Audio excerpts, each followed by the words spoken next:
Good morning, Stanley. Well, good morning to you, Tom. And I pay tribute to Liam Fox, who I have to say has been really moving the dial, I think, on one of the key issues here, which is, the use of carbon pricing and carbon taxing, particularly carbon border tax, as one of the ways of dealing with the climate change issue. And I'm glad to say that the weekend we saw George Eustice, for example, the Secretary of State for DEFRA, putting forward some fairly strong language about the time has come to look at carbon taxing rather seriously, even in the sectors which he is responsible for, farming and nature protection and fishing and so on.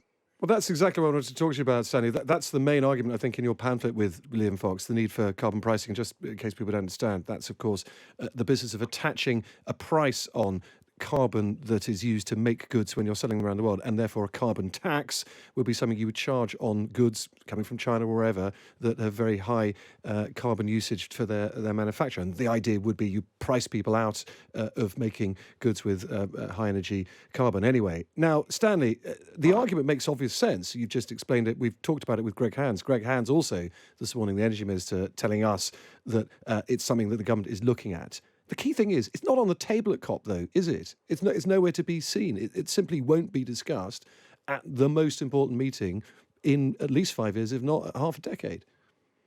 Well, this is an interesting point. Yes, I share your disappointment if you are disappointed. There was, the barest of references to it in the G7 communique from Carbis Bay. I think you could say that one of the reasons there's been a certain reticence to look at it in the international sense of COP26 is a feeling that we don't want to frighten the horses at this stage. And as your correspondents have said, China is such a key player in whether COP is going to be a success or not, that maybe exactly the argument you put forward, that actually a carbon tax will tend to be used against countries who are not themselves having a carbon tax.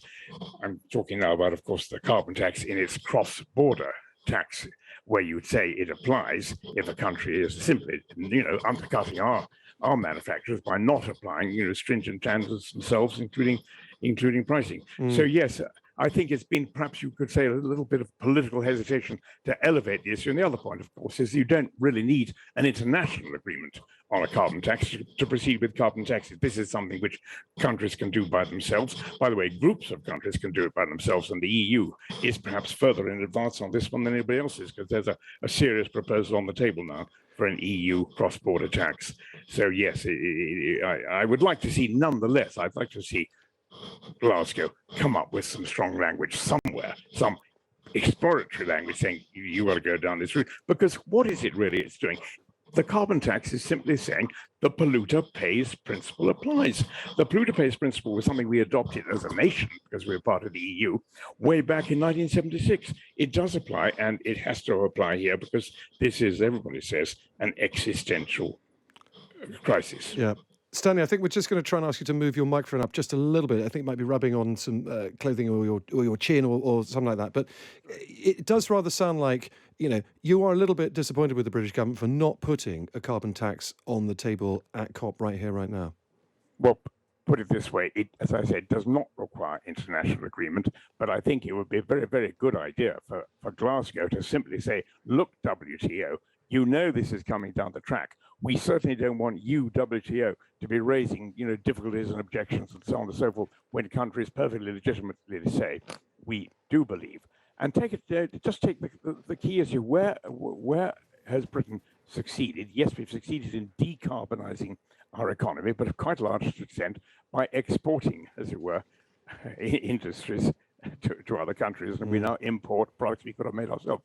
Well, if we were to go back and rehome those industries and actually do what everyone wants to see, have a good, solid manufacturing base in this country, the kind of thing that Karen Bill-Moria has been talking about, we absolutely need to be sure that those industries are, as it were, not subject to, as it were, unfair competition from countries which still haven't, brought in carbon tax regimes, and by the way, are actually expanding their production, their coal-fired plants or whatever, because they believe they can still, take advantage of markets which were developed overseas, and which I think do need to close down, actually. Now, Stanley, you're quite close to the Chinese. You meet with the ambassador here. You keep links open there for reasons I'm sure you believe in terms of needing to have a dialogue with the Chinese on the environment and climate change. Do you find any of their arguments acceptable for not going a whole load further? Or, for example, President Xi not even bothering to turn up to Glasgow? No, I feel indeed I do find their arguments are acceptable. First, let's take just one issue, not going further. Well, if you take the first, they have indicated they might even move the peaking date forward from 2030 to 2026. Yeah, but they haven't done it, have they? No, but they're talking about it, and they have given a firm date of 2060 for the quote unquote the end goal. Now, if you actually take the figure there, there's a figure of 30 years between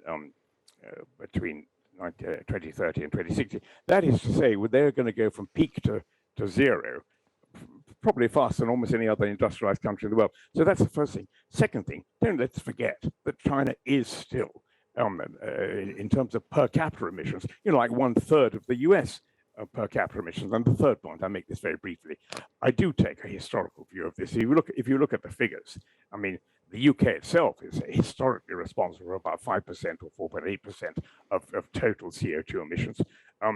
The US is responsible for about 25%, and China even now is responsible for only 40% historically of world emissions, world carbon CO2 emissions. So, you've got to see this thing in proportion. And I think that China has come a long way. And yes, of course, I am very pro-China. I always have been. I tried to go to China in 1961 on a motorcycle and failed, but trying again soon. I was the first EU delegate, or part of the first EU delegation to go to China in 1975. We have to work with China on this one. And my understanding is that President Xi is making a video appearance at the conference, and his very senior negotiator, Mr. Xi, will be there. The problem is, I mean, you make good arguments. It does, however, legitimize them dragging their feet. And as we speak, they have currently 27% of the world's emissions. They are the biggest player in all this by a country mile, and you'll let them get away with it. Well, I was trying to put this in historical perspective. I mean, our own country, Britain, at one stage was 100% responsible for industrial emissions. You go to the end of the 19th century, we were still responsible for like 80% of industrial emissions. So let's put this in perspective. China has had this extraordinary, with 1.4 billion people, extraordinary effort to develop its country. Yes, it is perhaps better off than some other countries in the sense there are other alternatives available to it. And yes, of course, we do agree. I absolutely agree with you that the key thing now, and Boris Johnson, the son, my son, but the Prime Minister, has been absolutely pushing this issue with President Xi. Please cut back on the rate you are bringing new coal-fired plants into operation in China. He has made a key point. And I still don't think it is too late to think there will be movement here in China, because I completely agree with you.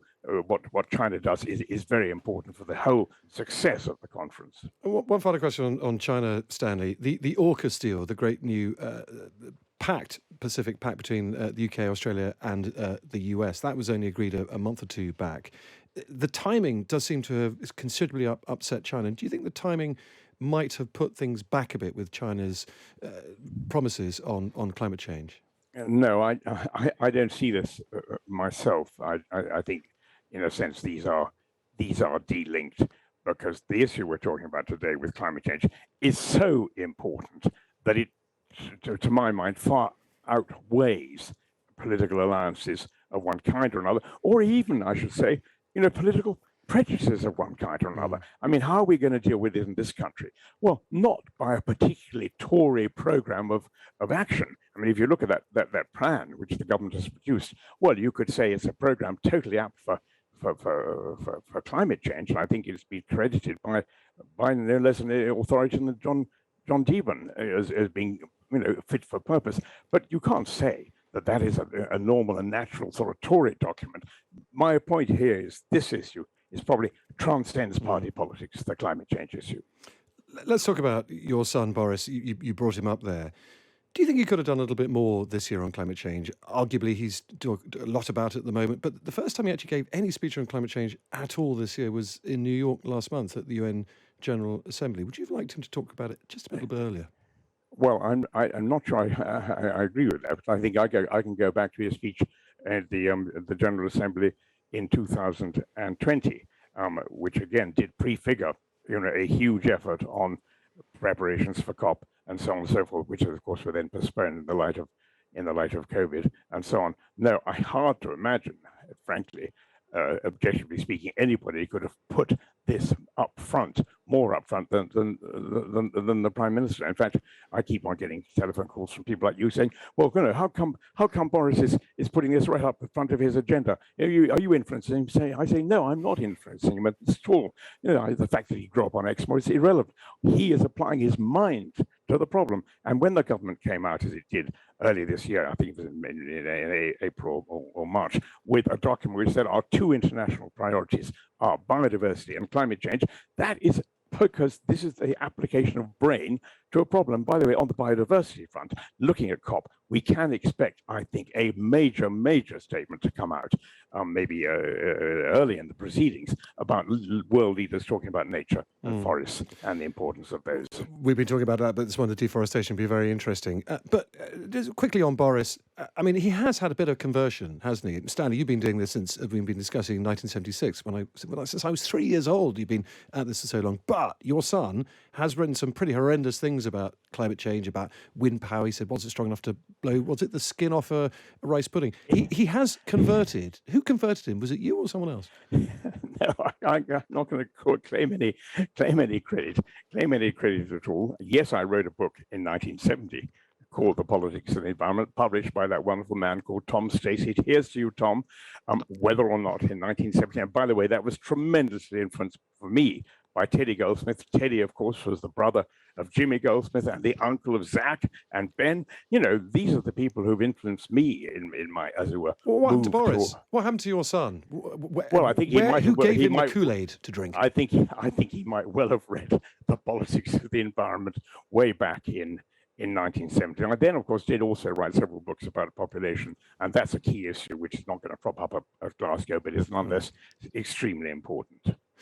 Okay, I think you'll claim some credit, hopefully, Stanley, for your son's. Well, those who claim credit also line themselves up for receiving the blame when things go wrong. Very, very well said. Like a true politician, Stanley, you haven't lost those instincts. Final question for you: you feel extremely passionately about the environment. We've been discussing that, and you had one for decades.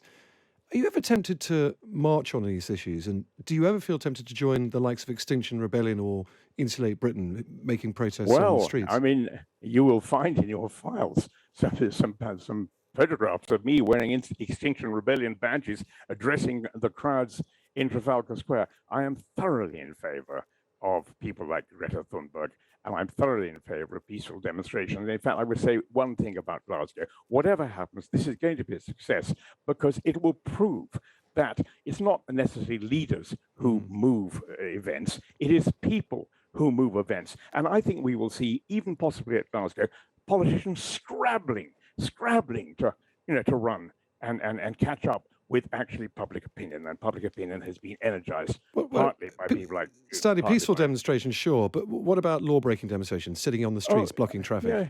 Yeah, I'm not in favor of that. I'm not in favor of gluing yourselves to each other or whatever. No, absolutely not. I mean, but there are plenty of peaceful demonstrations which have had a tremendous effect. By the way, it was perfectly possible that when the lady ran out in front of the Queen's horse at the Derby, I think it was in 1919, it's perfectly possible that was not actually legal, but it certainly had an effect.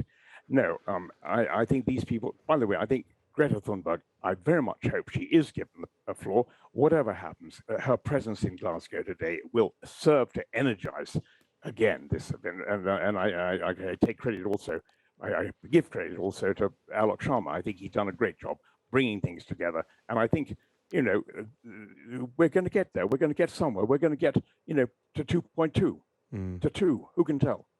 Well, we'll take on board your positivity. And as always, it's great to talk to you. Stanley Johnson, environmental campaigner, former MEP, and of course, farmer of the Prime Minister.